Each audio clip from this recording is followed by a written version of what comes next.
ಯೇಸು ಕ್ರಿಸ್ತನ ಮಧುರವಾದ ನಾಮದಲ್ಲಿ ನಿಮ್ಮೆಲ್ಲರಿಗೂ ಸ್ತೋತ್ರ. ನನ್ನ ಪ್ರಿಯರೇ, ಎಲ್ಲರೂ ಚೆನ್ನಾಗಿದ್ದೀರಾ? ಇವತ್ತು ಯೇಸುವೊಂದಿಗೆ ಕಾರ್ಯಕ್ರಮದಲ್ಲಿ ವಾಕ್ಯವನ್ನು ಧ್ಯಾನ ಮಾಡಿ ದೇವರ ಇಟ್ಟಿರುವಂಥ ಆಶೀರ್ವಾದವನ್ನು ಹೊಂದಿಕೊಳ್ಳೋಣ. ಬನ್ನಿರಿ.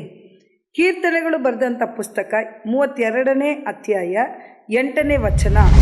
ಯೆಹೋವನು ನಿನ್ನನ್ನು ಉಪದೇಶಿಸಿ ನಡೆಯಬೇಕಾದ ಮಾರ್ಗವನ್ನು ತಿಳಿಸುವೆನು, ನಿನ್ನನ್ನು ಕಟಾಕ್ಷಿಸಿ ಆಲೋಚನೆಯನ್ನು ಹೇಳುವೆನು.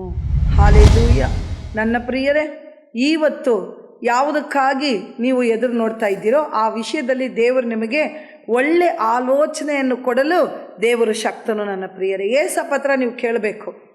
ಆವಾಗ ನಿಮಗೆ ಗೊತ್ತಾಗ್ತದೆ ಯಾವ ದಾರಿಯಲ್ಲಿ ಹೋಗಬೇಕು, ಹೆಂಗೆ ನಡಿಬೇಕು, ಏನು ಮಾಡಬೇಕು ಅನ್ನೋದನ್ನು ದೇವರು ನಿಮಗೆ ಹೇಳ್ಕೊಡ್ತಾರೆ. ಯಾವಾಗ ನೀವು ಕೇಳುವಾಗ.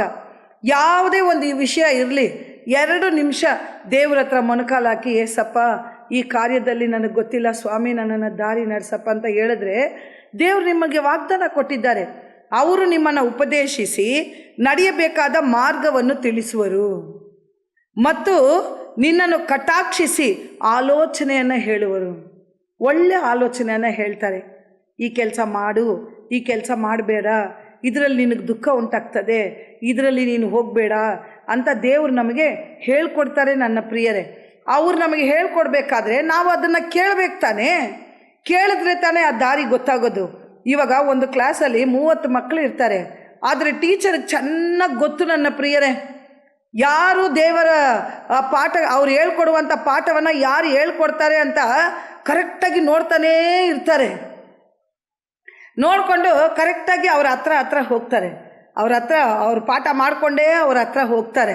ಹತ್ರ ಹೋಗ್ಬಿಟ್ಟು ಅವ್ರು ನೋಡ್ತಾರೆ, ಅವ್ರು ಹೇಳ್ಕೊಡೋ ಪಾಠ, ಅವ್ರು ಓದೋ ಪಾಠ ಅವ್ರು ಕರೆಕ್ಟಾಗಿ ಫಾಲೋ ಮಾಡ್ತಾ ಇದ್ದಾರಾ ಅಂತೇಳ್ಬಿಟ್ಟು ಅಲ್ಲೇ ನಿಂತು ಅವರನ್ನೇ ನೋಡಿ ಹೇಳ್ತಾರೆ. ನನ್ನ ಪ್ರಿಯರೇ, ಅದೇ ಥರ ದೇವರ ಹತ್ರ ಕೇಳುವಂಥ ಒಬ್ಬೊಬ್ಬರನ್ನು, ಪ್ರಾರ್ಥಿಸುವಂಥ ಒಬ್ಬೊಬ್ಬರಿಗೂ ದೇವರ ಆಲೋಚನೆಯನ್ನು ಕೊಡ್ತಾರೆ.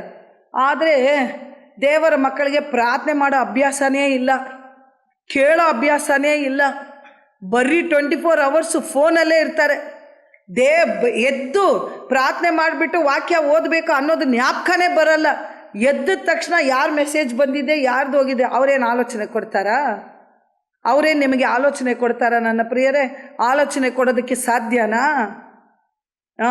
ಈ ಲೋಕದಲ್ಲಿ ನಮಗೆ ಯಾರೂ ಆಲೋಚನೆ ಕೊಡೋದಕ್ಕೆ ಸಾಧ್ಯವಿಲ್ಲ. ನನ್ನ ಪ್ರಿಯರೇ, ನಮಗೆ ಈ ದಾರಿಯಲ್ಲಿ ಹೋಗು ಅಂತ ಹೇಳೋದಕ್ಕೆ ಯಾರೂ ಇಲ್ಲ. ಹಣ ಕಾಸಿದ್ರೆ ಒಂದು 4 ಫ್ರೆಂಡ್ಸ್ ಇರ್ತಾರೆ, ನೆಂಟರು ಇರ್ತಾರೆ, ಅದು ಇಲ್ಲಾಂದರೆ ಅದೂ ಇರಲ್ಲ.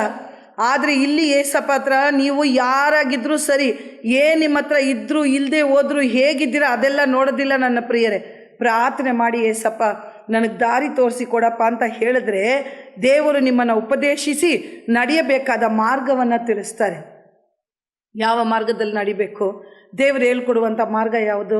ತಂದೆ ತಾಯಿಯರಿಗೆ ವಿದ್ಯುತ್ತರಾಗಿ ನಡ್ಕೋ, ಹೆಂಡತಿ ಹತ್ರ ಸಮಾಧಾನವಾಗಿರು, ಪ್ರೀತಿಯಾಗಿರು, ಗಂಡನ ಹತ್ರ ಎದುರು ಮಾತಾಡಬೇಡ, ಈ ರೀತಿಯಾಗಿರು, ಒಂದು ಎಕ್ಸ್ಟ್ರಾ ಮಾತಾಡಿದ್ರೆ ನೀನು ಎಕ್ಸ್ಟ್ರಾ ಮಾತಾಡಬೇಡ.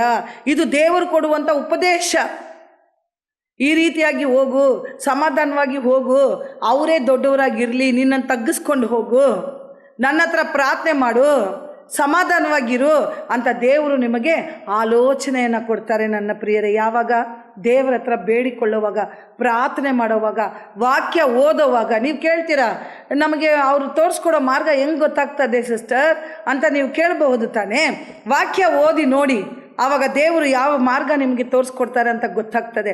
ಪ್ರಾರ್ಥನೆ ಮಾಡಿ ನೋಡಿ, ನಿಮ್ಮ ಮನೆ ಹತ್ರ ಇರುವಂಥ ಸಭೆಗೆ ಹೋಗಿ ನೋಡಿ, ಆವಾಗ ಗೊತ್ತಾಗ್ತದೆ. ನನ್ನ ಪ್ರಿಯರೇ, ಮನೆಯಲ್ಲಿ ನಾವು ಹೇಗಿರಬೇಕು, ಹೇಗೆ ಮಾತಾಡಬೇಕು, ಯಾವುದರಲ್ಲಿ ಇರಬೇಕು, ಯಾರ ಜೊತೆ ಸೇರಬೇಕು, ಯಾರ ಜೊತೆ ಸೇರಬಾರ್ದು ಅಂತ ದೇವರು ನಮಗೆ ಹೇಳ್ಕೊಡ್ತಾರೆ. ನನ್ನ ಪ್ರಿಯರೇ, ಯಾರಿಗೆ ಹೇಳ್ಕೊಡ್ತಾರೆ ಗೊತ್ತಾ? ಆ ವಾಕ್ಯವನ್ನು ಓದೋರಿಗೆ ಹೇಳ್ಕೊಡ್ತಾರೆ.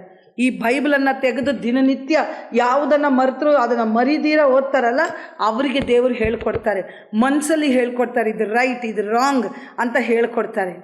ಬೇರೆ ಹೆಂಗೆ ಹೇಳ್ಕೊಡ್ತಾರೆ? ನನ್ನ ಪ್ರಿಯರೇ, ಆದುದರಿಂದ ವಾಕ್ಯವನ್ನು ಓದಿ ಪ್ರಾರ್ಥನೆ ಮಾಡೋರಿಗೆ ದೇವರು ಹೇಳ್ತಾರೆ, ನಿನ್ನನ್ನು ಉಪದೇಶಿಸಿ ನಡೆಯಬೇಕಾದ ಮಾರ್ಗವನ್ನು ತಿಳಿಸುವೆನು, ನಿನ್ನನ್ನು ಕಟಾಕ್ಷಿಸಿ ಆಲೋಚನೆಯನ್ನು ಹೇಳುವನು. ದೇವರ ಆಲೋಚನೆ ಬೇಕಾ? ದೇವರ ಆಶೀರ್ವಾದವು ಬೇಕಾ? ವಾಕ್ಯವನ್ನು ಓದಿ ಪ್ರಾರ್ಥನೆ ಮಾಡಿ ಯಾವುದನ್ನು ಮರೆತರೂ ಪರವಾಗಿಲ್ಲ, ಪ್ರಾರ್ಥನೆಯನ್ನು ಮರೆಯಬೇಡಿ ನನ್ನ ಪ್ರಿಯರೇ. ವಾಕ್ಯ ಓದೋದನ್ನು ಮರೆಯಬೇಡಿ. ಅಂಥವರಿಗೆ ದೇವರ ಆಲೋಚನೆಯನ್ನು ಕೊಡ್ತಾರೆ. ಬನ್ನಿರಿ ಪ್ರಾರ್ಥನೆ ಮಾಡೋಣ. ನಮ್ಮನ್ನು ಬಹಳವಾಗಿ ಪ್ರೀತಿ ಮಾಡುವಂಥ ಪ್ರೀತಿ ಉಳ್ಳ ತಂದೆಯ ದೇವರೇ, ಈ ವೇಳೆಗಾಗಿ ಸ್ತೋತ್ರ ಸ್ವಾಮಿ. ಹೀಗೋ ಕರ್ತನೆ ಸ್ತೋತ್ರ ರಾಜ. ಒಬ್ಬೊಬ್ಬರಿಗೂ ಪ್ರಾರ್ಥನೆ ಮಾಡುವುದಕ್ಕೆ ಸಹಾಯ ಮಾಡಿ ಏಸಪ್ಪ. ವಾಕ್ಯ ಓದೋದಕ್ಕೆ ಸಹಾಯ ಮಾಡು ಸ್ವಾಮಿ. ಪ್ರಾರ್ಥನೆ ಮಾಡೋರು, ವಾಕ್ಯ ಓದೋರಿಗೆ ತಾನೇ ಸ್ವಾಮಿ ನಿನ್ನ ಮಾರ್ಗ ಗೊತ್ತಾಗೋದು, ನಿನ್ನ ಆಲೋಚನೆ ಗೊತ್ತಾಗೋದು. ಹೇಗೆ ನಡಿಬೇಕು, ಹೇಗೆ ಮಾತಾಡಬೇಕು, ಹೆಂಗಿರಬೇಕು, ಯಾರ ಜೊತೆ ಸೇರಬೇಕು, ಯಾರ ಜೊತೆ ಸೇರಬಾರೋದು ಅನ್ನೋದನ್ನು ನೀವು ಇಟ್ಟಿರುವಂಥ ವಾಕ್ಯ ಓದಿದ್ರೆ ತಾನೇ ಅಪ್ಪ. ಏಸಪ್ಪ, ನೀನು ಕೊಟ್ಟಿರುವಂಥ ಆಲೋಚನೆ, ನೀನು ಇಟ್ಟಿರುವಂಥ ಮಾರ್ಗವನ್ನು ತಿಳಿದುಕೊಳ್ಳೋದಕ್ಕೆ ಒಬ್ಬೊಬ್ಬರಿಗೂ ಹೃದಯದ ಕಣ್ಗಳನ್ನು ತೆಗೆದು ಬಿಡು ಸ್ವಾಮಿ. ಆಶೀರ್ವದಿಸಪ್ಪ ಕರ್ತನೇ. ಈ ಕರ್ನಾಟಕ ರಾಜ್ಯದಲ್ಲಿರುವಂಥ ಒಂದೊಂದು ಕುಟುಂಬವು ವಾಕ್ಯ ಓದಿ ನಿನ್ನ ಆಲೋಚನೆಯಲ್ಲಿ ನಡೆಯುವುದಕ್ಕೆ ಸಹಾಯ ಮಾಡಿ ಏಸಪ್ಪ. ಮನುಷ್ಯರ ಆಲೋಚನೆ ಎಲ್ಲ ಕೇಳಿದ್ದು ಸಾಕು ರಾಜ ಅಪ್ಪ. ದುಷ್ಟರ ಆಲೋಚನೆ ಕೇಳಿದ್ದು ಸಾಕು ಸ್ವಾಮಿ. ಕರ್ತನೇ ಸ್ತೋತ್ರ ರಾಜ. ಸ್ವಂತ ಆಲೋಚನೆಯಲ್ಲಿ ಹೋಗಿ ಹೋಗಿ ಹೋಗಿ ನಷ್ಟ ಹೋಗಿದ್ದು ಸಾಕು ರಾಜ. ಕರ್ತನೆ, ನಿನ್ನ ಆಲೋಚನೆಯಲ್ಲಿ ನಡೆಯೋದಕ್ಕೆ ಸಹಾಯ ಮಾಡಿ ಸಪ್ಪ. ಆಶೀರ್ವದಿಸು ಸ್ವಾಮಿ.